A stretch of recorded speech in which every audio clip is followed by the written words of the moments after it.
Olá, este é um programa da VivC TV. A VivC é uma iniciativa do Instituto Península focada no desenvolvimento integral dos professores, principalmente da rede pública de ensino. Por meio de 4 jornadas de aprendizagem, corpo, mente, emoções, propósitos, convida o professor a olhar-se e entender-se como um ser integral. Nós também da VivC somos uma comunidade para a troca de ideias e experiências. O meu nome é João Paulo Almeida e neste programa nós vamos falar sobre saúde mental. O que é saúde mental? A gente vai falar que cuidados, o que você pode fazer para cuidar da sua saúde mental e quais contextos podem ser criados para que esse assunto deixe, por exemplo, de ser um tabu. Tenho o prazer de receber o Gustavo Stanislau. Gustavo, seja muito bem-vindo, é um prazer receber você aqui. Eu queria que você se apresentasse para quem está nos assistindo, por favor. Oi, João. É um prazer estar aqui com vocês da VivC. Estou bem feliz de fazer parte dessa iniciativa, bem feliz de fazer parte desse movimento, assim, de cuidar das pessoas nesse momento tão complexo, tentar ajudar as pessoas a viver esse momento da melhor forma possível e tentar tirar proveitos, né, desse período tão complexo, né? Eu sou, então, Gustavo Stanislau, sou psiquiatra infantil, minha formação é no Hospital de Clínicas de Porto Alegre, eu sou do Rio Grande do Sul, é fácil de perceber pelo sotaque, tu percebeu rapidamente quando a gente conversou. A minha formação como psiquiatra infantil sempre foi muito próxima da escola, eu sempre acreditei, assim, na importância de estar perto do professor, para que eu pudesse cuidar melhor das pessoas que eu atendo. Eu sempre percebi que esse vínculo me fazia entender muito melhor a criança. Me sentia super feliz quando eu via professores que estavam conseguindo ter alguns conhecimentos sobre saúde mental, porque eu percebia que isso fazia muito bem para eles e muito bem para os alunos deles. E de lá para cá, quando eu vim do Rio Grande do Sul para cá, eu acabei me aproximando de um grupo na Unifesp, né? E através do Dr. Rodrigo Pressan, que hoje em dia é diretor do Instituto Ame Sua Mente, eu hoje em dia participo desse projeto, desse Instituto Ame Sua Mente, que tem a iniciativa de modificar a relação que as pessoas têm com a saúde mental. A gente tem uma grande iniciativa com as escolas, a gente participa de uma série de atividades, de iniciativas com escolas, e eu atualmente participo de um projeto grande relacionado com a Secretaria da Educação do Estado de São Paulo, e nós viemos então fazendo uma série de capacitações, às vezes são encontros mais breves, às vezes são capacitações mais prolongadas, onde a gente aborda as questões mais relevantes dentro da escola que estejam associadas com a saúde mental. Então, assim, a gente já tem 10 anos, esse projeto antes se chamava Cuca Legal, Projeto Cuca Legal, e há um ano, acredito eu, a gente se chama Instituto Ame Sua Mente. E é isso, estou aqui para tentar contribuir com vocês, a gente fazer um bate-papo legal aqui. Muito bem, estou muito feliz de estar recebendo você aqui. Gustavo, olha só, quando eu fui me preparar para fazer essa conversa contigo, eu pensei, vou começar perguntando para o Gustavo o que é que define que alguém tem saúde mental. Por que eu fiquei com essa dúvida? Se é uma questão apenas de opinião e de perspectiva, alguém pode dizer, não, mas eu tenho saúde mental, ou o que é saúde mental para você? E aí a minha pergunta é, de curiosidade também, existe uma linha, existe um marco que você pode dizer o seguinte, não, ter saúde mental é isso aqui não é tanto negociável, e claro que cada um vai tocar a vida com seus arranjos, com a maneira como percebe o mundo. Existe um marco conceitual que a gente pudesse fazer uma definição, o que é ter uma boa saúde, ter uma saúde mental? Que legal, João, essa pergunta. Eu vou te dizer primeiro o que não é a definição de saúde mental, né? As pessoas têm, com frequência, o hábito de associar saúde mental com felicidade, né? Ter saúde mental é estar feliz. E felicidade é um fenômeno que acontece eventualmente, a gente sente isso e tal. Felicidade é um fenômeno muito mais complexo do que a gente imagina, mas ter saúde mental não é só isso. Na verdade, existe uma outra coisa importante, as pessoas também têm um hábito de associar mudanças, né, tipo, no nosso funcionamento como se fossem transtornos, né? De tempos em tempos a gente tem alguns transtornos que parece que entram na moda, né? E por um tempo, assim, as pessoas, crianças pequenas, falavam assim de transtorno bipolar. Nossa, uma vez aconteceu, João, de eu receber uma mãe e uma criança de uns 7, 8 anos de idade, e daí eu dei oi para elas e o menino falou assim, olha, eu acho que eu não devia estar aqui, porque a minha mãe, ela é bipolar, ela fica mudando toda hora. E eu pensei, nossa, as pessoas associam, então, mudanças de humor, mudanças no funcionamento como se fosse um transtorno. E a saúde mental, ela é altamente dinâmica, as pessoas tendem a mudar os seus padrões de ansiedade, tendem a mudar os seus padrões de estresse, tendem a mudar os seus padrões de humor em geral. Então, assim, isso é uma coisa bem importante que fique claro, assim. Felizmente, a nossa saúde mental, ela é, de uma certa forma, oscilatória, na medida em que a gente vai se adaptando às coisas da vida. E aí, eu te diria assim, está mais próximo da definição de saúde mental. É quando a gente consegue viver o nosso dia a dia de uma forma que a gente consegue se adaptar com os desafios, com as coisas legais que surgem, com as oportunidades. Por exemplo, eu tenho saúde mental a partir do momento que eu consigo fazer as coisas que eu tenho que fazer no meu dia a dia. A partir de um determinado momento, por exemplo, que eu começo a não conseguir ir para o trabalho por algum motivo associado à saúde mental, a partir do momento que eu deixo de fazer coisas que eu gostava de fazer, começo a não sentir prazer nas coisas que eu sentia, a partir do momento que eu começo a não ter controle sobre a minha emoção e começo a me comportar de uma forma que não estou conseguindo controlar direito, daí a gente está falando desse, vamos dizer assim, dessa faixa onde a gente entra numa zona de problema de saúde mental. Tudo entre essas faixas é a saúde mental. Então, assim, durante esse momento de isolamento, eu tive momentos que eu me percebia mais ansioso, mais à flor da pele, mas eu continuava conseguindo trabalhar, conseguindo atender as pessoas que eu tenho que atender e tal. Então, isso é a saúde mental.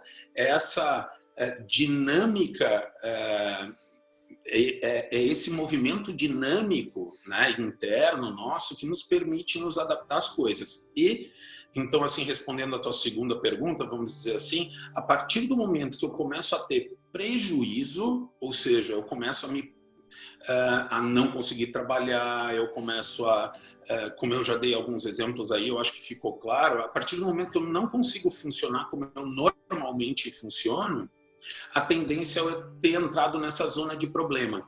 Eu diria assim que prejuízo, intensidade, então assim, uma coisa é eu ficar triste depois de que uma coisa ruim aconteceu comigo. Esse é um movimento adaptativo do meu cérebro, do meu ser, a uma coisa que foi triste para mim. Então, é natural que eu fique assim.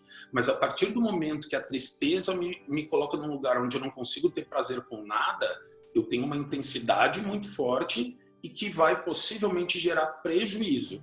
Se isso se estender por um tempo, eu vou dizer assim que esse é o ponto de corte para a gente buscar algum tipo de ajuda, conversar com alguém e tal. Ficou claro? Gustavo, ficou muito bem explicado.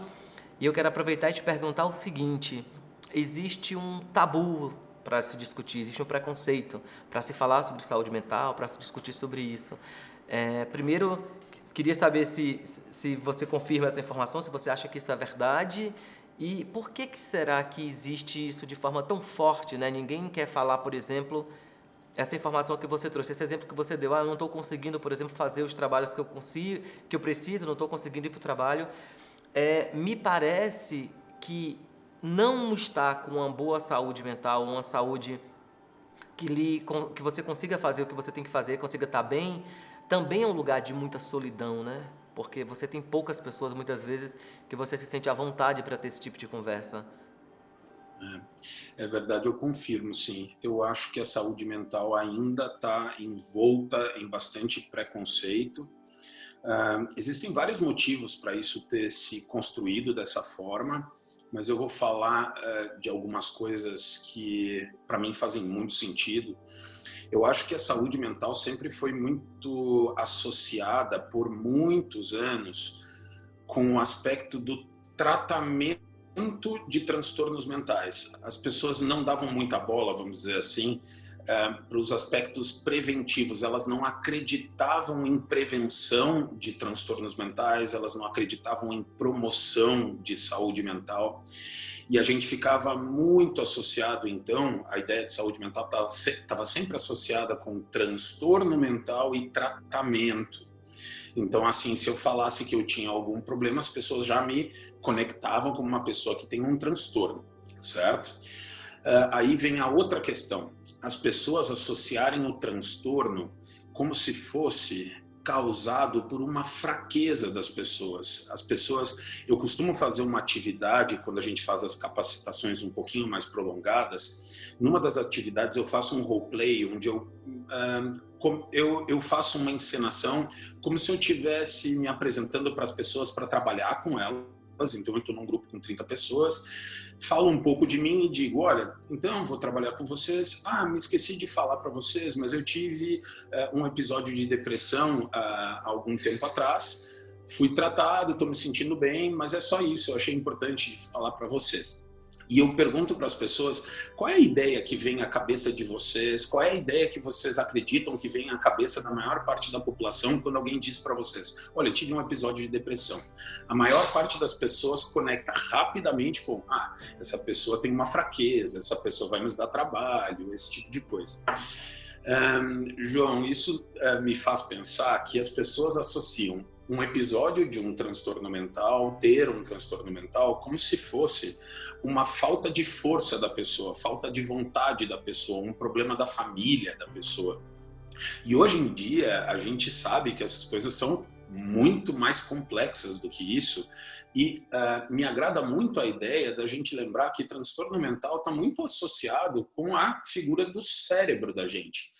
A partir do momento que as pessoas começarem a pensar que uma pessoa que tem um transtorno mental, ela tem questões cerebrais que se modificam e ela começa a funcionar de uma forma que não é o normal dela, que não que ela não está funcionando dentro das suas potencialidades e tal, por questões biológicas também, a gente vai poder começar a procurar um psicólogo, um psiquiatra com um pouco menos de culpa.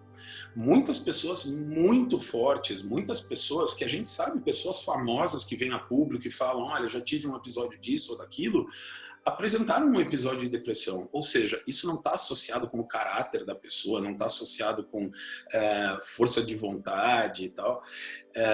É óbvio que a gente precisa ter força de vontade para tentar fazer o melhor da gente, até durante o tratamento isso é importante. Mas se a gente continuar associando transtornos mentais como se fosse um problema do caráter das pessoas, a gente vai continuar tendo muito receio de falar o que a gente está sentindo, o que a gente está pensando. Felizmente, isso vem mudando porque a gente tem prestado mais atenção em aspectos de promoção, de prevenção. As pessoas não têm mais pensado em coisas na saúde mental como branco no preto, ou tenho saúde ou tenho transtorno. Todos nós estamos dentro de um espectro.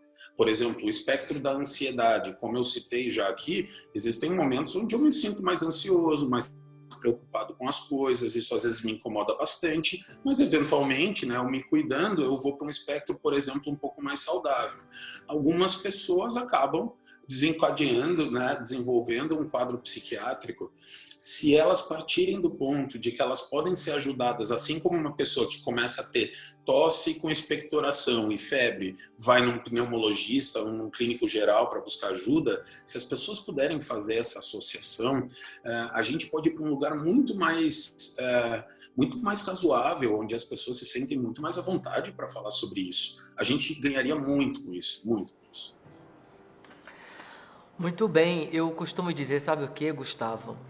Que quando eu converso com professores, quando eu olho para o meu próprio percurso de tomada de consciência sobre as minhas emoções, os meus sentimentos, que muitas vezes tem um meta-sofrimento, né? Você está triste, você está ansioso, e ao invés de você viver isso que você está e buscar ajuda, você começa a ficar muito triste porque você está triste. Ou você começa a ficar triste porque você está ansioso.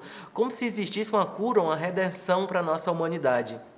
No meu esforço pessoal de ganhar essa consciência como que se eu estou triste, como que eu aceito o fato de estar triste, o que eu posso fazer em relação a isso, mas sem dobrar a aposta, que eu chamo de meta-tristeza e meta-sofrimento.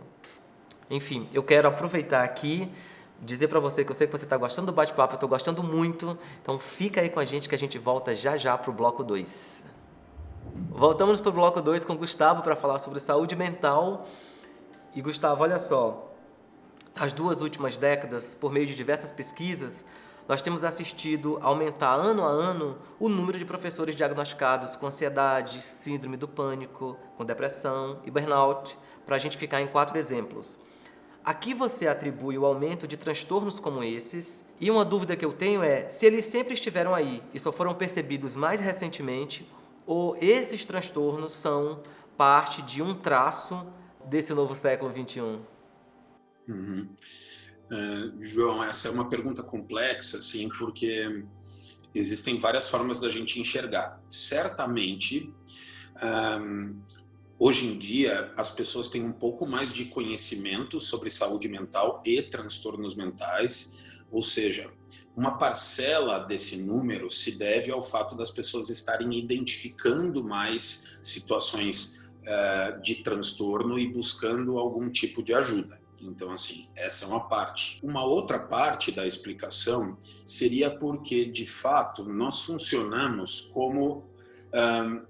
eu costumo dizer assim, nós funcionamos como antenas, né? Nós andamos por aí e nós vamos coletando informações, recebendo estímulos, e essa antena também precisa ser cuidada para poder metabolizar todos esses estímulos, todas essas coisas que estão à nossa volta.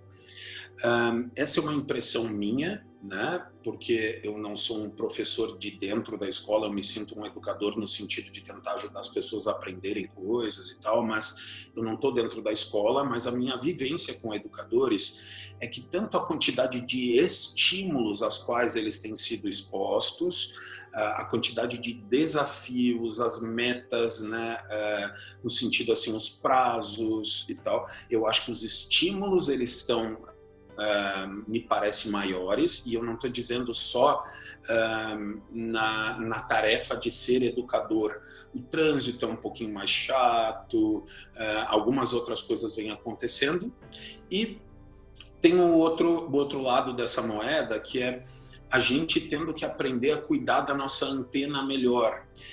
Sabe que por mais que eu bata muito na tecla da prevenção e da promoção, as pessoas ainda não acreditam que ela faça a diferença para a saúde mental da gente. A gente, ao longo da nossa conversa, a gente vai falar sobre algumas dicas e tal. E quando eu falo isso, assim, eu falo isso porque eu acredito nisso. Eu, por exemplo, quando eu apresento algum tipo de oscilação no meu humor ou na minha ansiedade, eu tomo medidas de promoção de saúde. Eu me esforço para dormir melhor, para dormir 1 hora a mais. Eu me esforço para me alimentar um pouco melhor e desligo o telefone por um tempo. Eu sei que isso funciona porque sou eu cuidando da minha antena e acordando de manhã com um pouco mais de energia para lidar com um monte de estímulos que eu tenho que absorver, interpretar e tal. E eu acredito nisso de verdade, de verdade. Então, assim, eu acho que são 2 coisas, então. Eu acho que as pessoas estão identificando mais e eu acho que existe uma quantidade de estímulos e de pressão que está maior e as pessoas ainda precisam acreditar mais nessa questão da prevenção, certo? Na prevenção e acreditar piamente nisso. Isso vai ajudar bastante. Muito bem. Gustavo, é difícil, né, a gente falar de novo, porque quando eu fico pensando, a prevenção, ela está muito conectada a uma tomada de consciência prévia de que está tudo bem a gente se sentir, em vários momentos, sentir desconforto. Aliás, se tem um traço que nas minhas pesquisas, nos meus olhares, eu gosto muito, inclusive, do que o Bauman fala sobre isso, dessa nossa geração, dessa primeira 2 décadas do século XXI, dessa narrativa construída de que a gente precisa estar o tempo todo muito bem. E se você comunicar para alguém que você não está bem, a pessoa tem uma violência, porque a pessoa diz, não, mas fica bem. Existe uma dificuldade de aceitar que em vários momentos da vida a gente não vai se sentir bem e que está tudo bem com isso. Porque não existe uma certa pressão nesse momento, assim, você tem que estar bem. Acho que isso dificulta muitas vezes, por isso que eu gostei tanto do que você fala, que eu acho que essa reflexão prévia pode dificultar, inclusive, a pessoa dizer, o estado de ficar bem é menos um acontecimento que vai do nada, mas é um entendimento, como você fala, se eu me percebo mais ansioso, se eu me percebo mais estressado, se eu me percebo mais inquieto, o que eu posso fazer em relação a isso? Isso me parece muito mais efetivo, né? É, eu estava te comentando antes do programa que hoje em dia a gente acredita que o processo de aceitação dos sentimentos, que seria basicamente eu entender que esses sentimentos que são considerados ruins, eles são sentimentos adaptativos, são emoções adaptativas. Por exemplo, ansiedade, tristeza, estresse, todas têm papéis para a gente. Uma pessoa que não vive a ansiedade, uma pessoa que tem muita dificuldade de se programar no seu dia, de tomar decisões, porque ela tem uma tendência a ser mais impulsiva. Então, ansiedade, em grande parte, faz parte da saúde da gente. As grandes questões são a partir do momento que eu começo a ter prejuízo e isso começa a se prolongar. Então, o que acontece aqui? As pessoas partem de um ponto de que elas têm que evitar estar ansiosas. Na verdade, hoje em dia, o que a gente acredita é que as pessoas têm que pegar os seus, identificar essa emoção e aprender a lidar com ela, e não aprender para ela desaparecer. É aprender a funcionar com ela. Eu costumo dizer assim, é pegar a emoção, botar ela no colo e tentar entender como é que eu estou funcionando, se está me fazendo mal, se não está. A tristeza, ela é um fenômeno que também parece ruim, mas a tristeza é um fenômeno psicológico adaptativo. Quando eu passo por uma coisa ruim, quando eu passo por, não sei, bateram no meu carro esses dias. É esperado que eu vá passar por alguns minutos pensando nisso, talvez até um dia pensando nisso e elaborando isso e deixando a minha energia depurar um pouquinho para eu poder voltar no outro dia e funcionar bem e ver que aquilo ali não acontece toda hora e acontece com todo mundo, não é só comigo. Pegar essa emoção e deixar que ela funcione e aprender sobre ela é muito mais saudável do que eu tentar evitar, que está muito associado com aquilo que a gente já conversou no bloco anterior, que é como se eu estar triste ou estar ansioso fosse uma falha do meu caráter, uma falta de força. E daí vem esse tipo de comentário, seja forte, esse tipo de coisa, como se as pessoas pudessem manipular sua emoção de uma forma tão fácil. Eu não estou querendo dizer que a gente não possa ter uma certa... Eu posso jogar com a minha emoção quando ela está dentro de uma faixa razoável, mas quando ela começa a fugir, sair dessa faixa razoável, às vezes falar para uma pessoa muito triste, seja forte, é uma mensagem que causa muito mais desconforto na pessoa e mais tristeza e mais sensação de que a pessoa não está me entendendo do que me ajuda. Muito bem, além de chamar a atenção para uma das coisas que eu mais acredito na vida, que é a beleza da nossa humanidade, né? A beleza de a gente viver uma experiência acolhendo essa humanidade que se apresenta. Eu costumo dizer, Gustavo, lá na pós da singularidade de socioemocional, que a gente não é responsável pelo que a gente sente, mas a gente é responsável pelo que a gente faz com o que a gente sente. Que eu acho que é diferente, leva para um outro entendimento mais de se pacificar com a nossa humanidade. Acho que esse é o horizonte que a gente busca. Eu quero aqui emendar, fazer uma pergunta que é o seguinte. A VVC é uma plataforma que olha para o professor de maneira integral, considerando as dimensões emoções, mente, corpo e propósito. Para você desenvolvermos um olhar integral que convide o professor a um mergulho de autoconhecimento, pode ajudar no desenvolvimento, na promoção, na prevenção para se ter uma boa saúde mental? João, eu vou ser bem categórico aqui, eu não acho que pode, eu tenho certeza que faz isso, eu tenho certeza que um educador que tem um pouco de curiosidade a respeito, né, de si mesmo, das suas emoções, do seu corpo, da sua mente, ele é um educador que ele vai se compreender melhor, e a partir do momento que a gente se compreende melhor, tem uma coisa que é muito importante. A partir do momento que eu me compreendo melhor, eu consigo compreender o outro. Muitas vezes solicitam para a gente no Instituto capacitações que são voltadas para os alunos, mas muitas vezes eu tenho que frustrar as pessoas dizendo assim, olha, se a gente primeiro não trabalhar um pouco a questão da saúde do educador. Eu vou te dar um exemplo claro. Se eu mostrar para você, assim, tipo, quais são os sintomas de depressão, eu vou listar aqui para você os sintomas de depressão, isso tem em qualquer guia de saúde mental. Se você estiver vivendo um momento onde você não, em primeiro lugar, você não compreende muito aquelas emoções dentro de ti, ou se você está passando por um período que não está legal, mas tu não compreende o impacto que isso pode causar no que você enxerga à tua volta, eu vou estar fazendo um desserviço para a comunidade. A partir do momento em que você entende um pouco melhor as tuas emoções, é provável que tu vai dizer assim, olha, hoje eu estou mais cansado, então possivelmente eu vou enxergar uma criança com muita energia como se ela estivesse muito agitada. Uma pessoa que tem esse tipo de nuance vai conseguir enxergar as coisas de uma forma bem mais coerente e tal. Por outro lado, o educador, ele é um modelo vivo para a criança em termos de saúde mental, né? Em termos de tomada de decisão, em termos de relacionamento social. Então, assim, um professor que tem curiosidade sobre isso, e aqui eu estou usando o termo curiosidade porque eu não gostaria muito de sobrecarregar o educador com necessidades de ter que saber sobre saúde mental.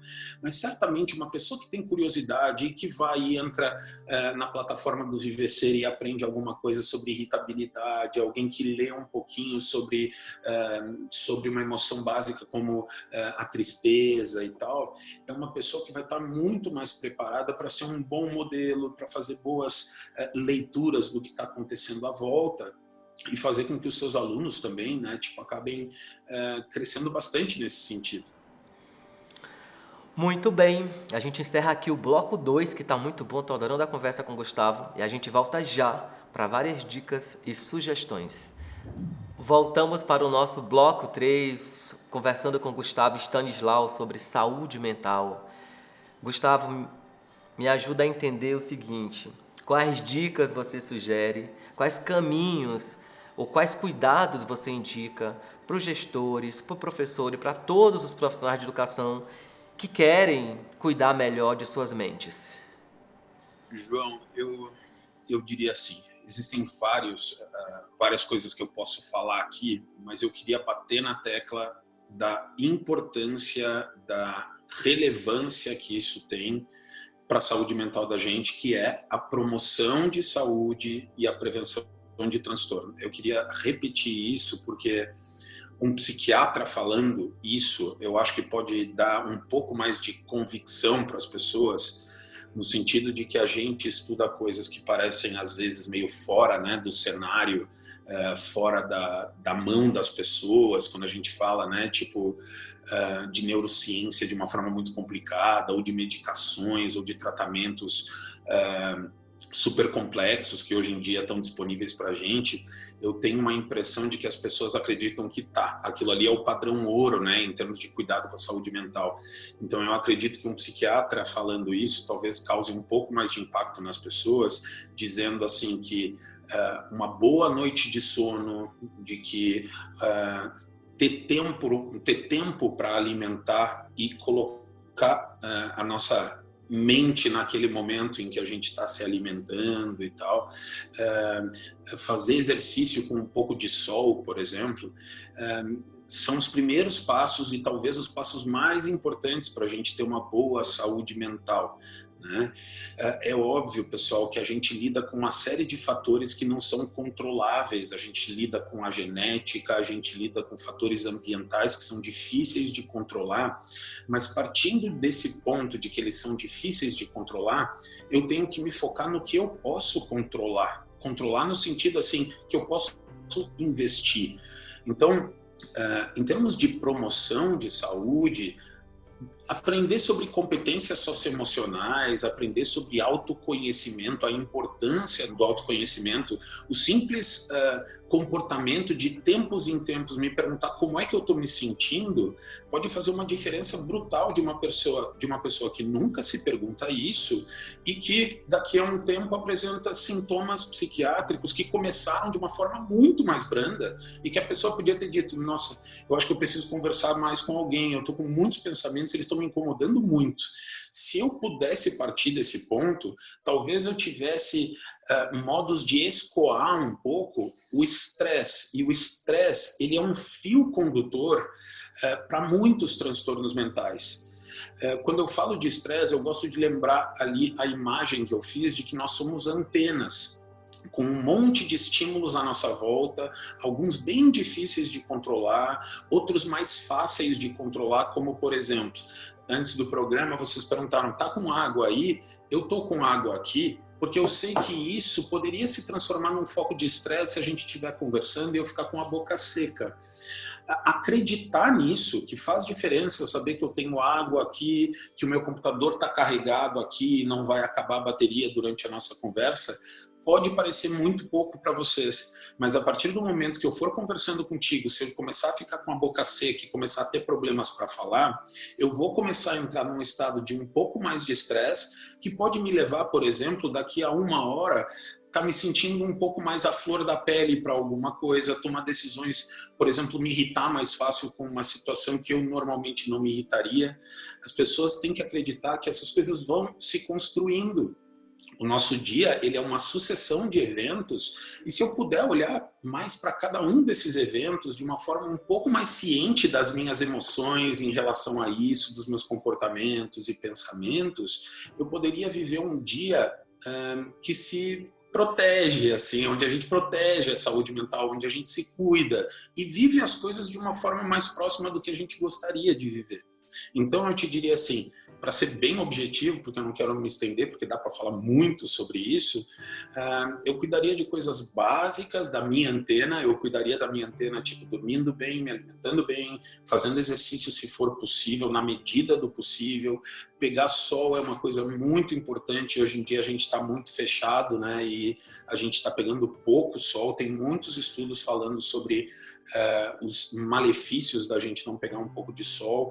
Da alimentação tem uma coisa fundamental de falar, que é a hidratação. As pessoas estão dentro de casa, João, e elas, como não estão sob o sol e não estão se movimentando tanto, elas esquecem que o cérebro da gente é quase todo constituído de água, e se ele não estiver hidratado, ele não vai funcionar bem. O que vai acontecer? Eu vou começar a viver a minha rotina de trabalhar dentro de casa, cuidar das crianças, cuidar da casa, com o meu motor superaquecido, né? É a mesma coisa para o sono.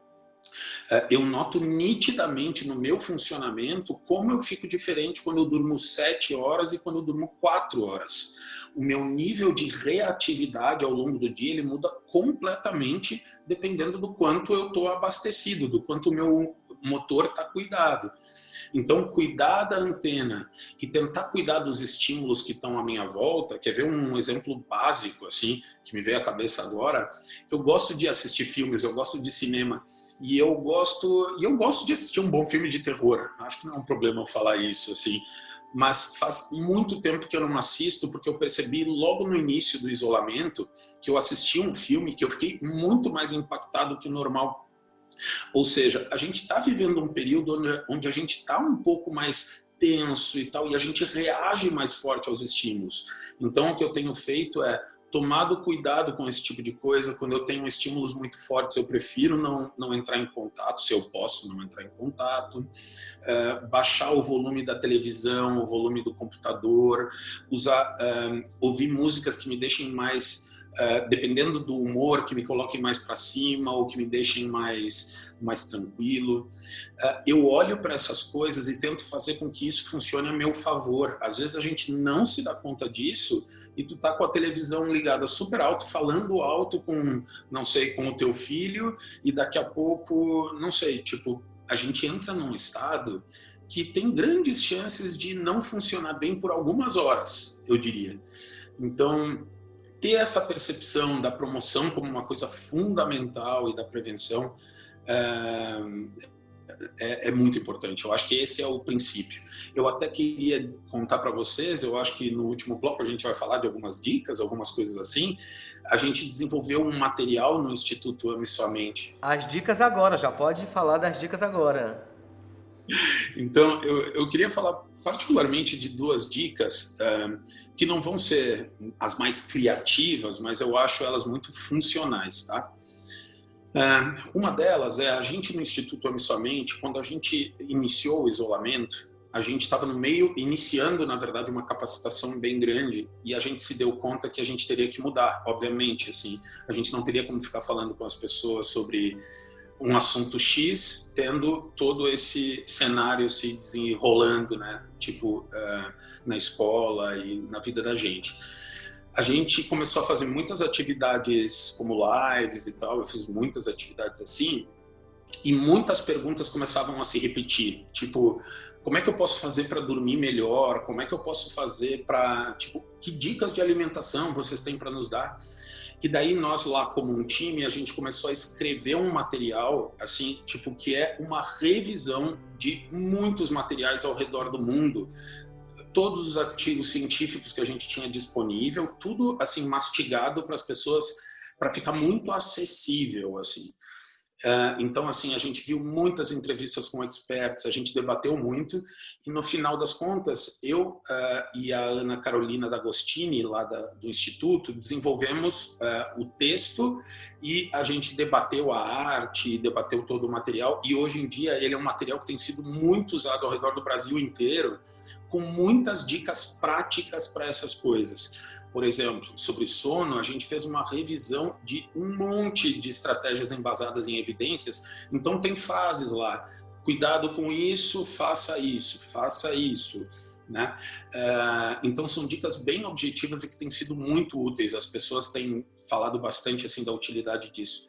Então, pessoal, se chama Guia de Saúde Mental. Se você entrar no Instituto Ame Sua Mente, vai estar lá disponível para baixar, mas tem várias outras plataformas já estão ancorando esse material, inclusive para o Vivecer também a gente queria deixar disponível para vocês poderem circular. Esse é um material que a gente virou noites e noites para tentar ajudar o mais rápido possível, porque as perguntas se repetiam, e a gente quer que isso seja dividido. Isso não é só para o educador, por mais que vocês vão perceber, ele foi feito com o princípio, né, de alguém que trabalha com educação, mas muitas pessoas vão acabaram se beneficiando dele.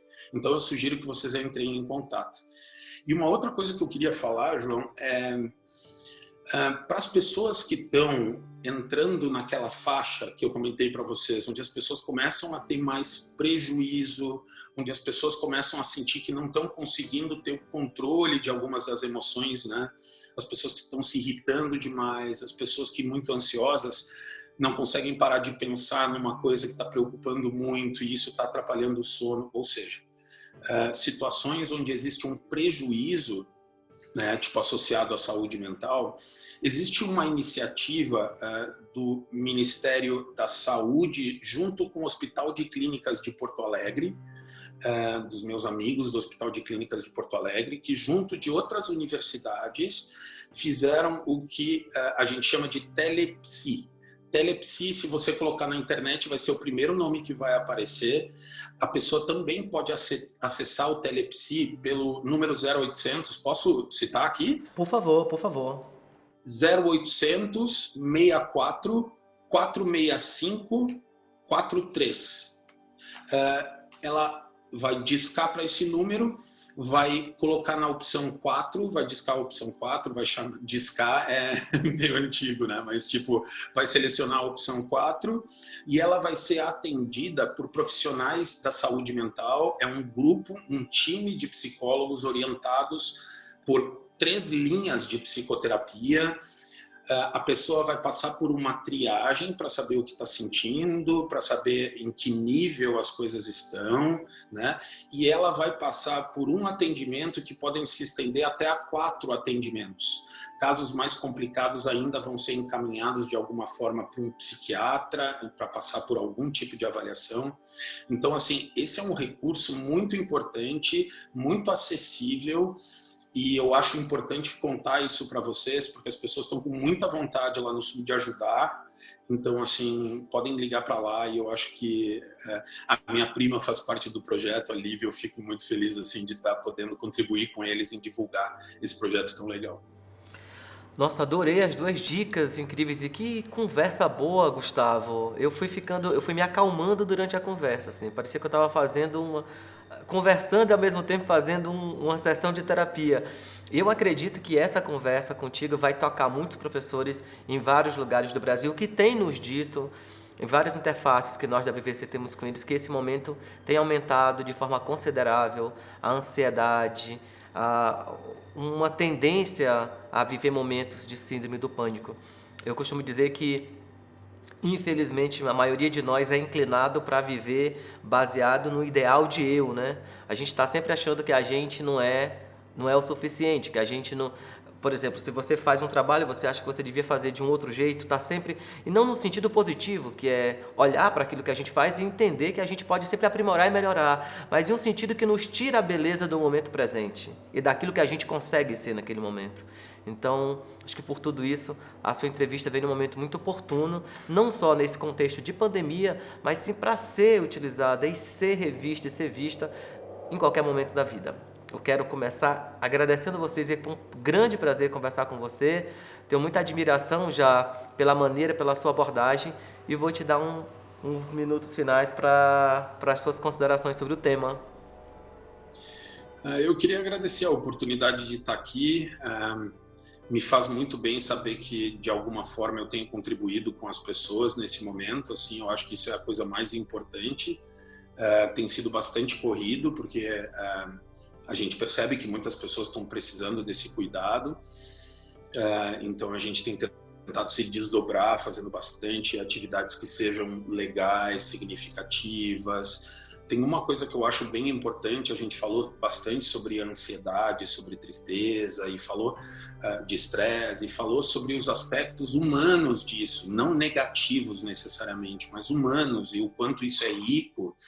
Mas eu também queria lembrar de uma coisa que está meio esquecidinha também, que é perceber que a gente está vivendo um momento cheio de oportunidades também, né? Isso era uma coisa que me chamava muito a atenção quando a gente começou a desenvolver esse material e que a gente encheu as mesas com muitos materiais e as pessoas sempre colocando essa conotação muito negativa, mas é em períodos de mudança que a gente tem que se adaptar, e é de adaptações, né? Tipo, adaptações são aprendizados, né? Então, assim, esse é um período de muito aprendizado. Eu gostaria de lembrar isso para a gente também poder ficar mais positivo, para tentar tirar o que a gente puder de positivo desse momento, porque tem muitas coisas positivas que podem acontecer. Eu vou dar um exemplo meu, assim, que eu tenho falado volta e meia, que eu comecei a aprender a cozinhar, João, que era uma coisa...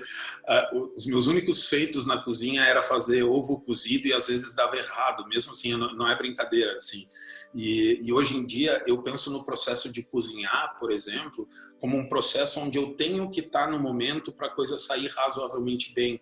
Então tem sido um exercício de estar no aqui e no agora. Se eu cortar a cebola errada, eu posso me machucar ou ela pode ficar tão feia, que era o que acontecia antes, que aquilo ali pode não funcionar. Então quando eu penso nos processos e tal, assim, tem sido um momento muito interessante para mim.